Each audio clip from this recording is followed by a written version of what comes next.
Welcome to our guide on mastering manual mode for better control with your DSLR camera. In this video, we'll show you the essential skills you need to take your photography to the next level. First things first, let's talk about manual mode. It's a mode on your DSLR that gives you complete control over your camera settings. To switch to manual mode, locate the M on your camera's dial. Now, let's dive into the exposure triangle.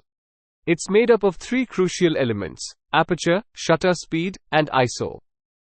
These settings determine the exposure of your image. Aperture controls your depth of field, affecting how much of your image is in focus. You can adjust the aperture on your camera, and the result is immediately visible in your shots. Check out these examples of different aperture settings. Shutter speed manages motion in your photos. Slow shutter speeds capture motion blur, while fast shutter speeds freeze action. Adjust the shutter speed on your camera and watch how it impacts your shots. ISO is all about sensitivity to light. Higher ISO settings are useful in low light, but they can introduce noise. Lower ISO settings are cleaner but require more light. You can change your ISO setting on your camera. Now, let's put it all together.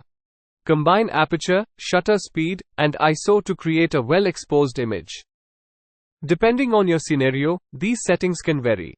Practice these combinations for different shooting conditions like low light, action, and portraits. The key to mastering manual mode is practice.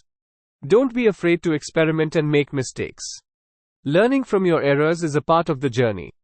So, go out there, practice, and take your photography to new heights. Thanks for watching, and stay tuned for more photography tips and tricks. Feel free to adjust and customize the script as needed for your video. Make sure to deliver the voiceover clearly and engagingly to keep your viewer interested and informed.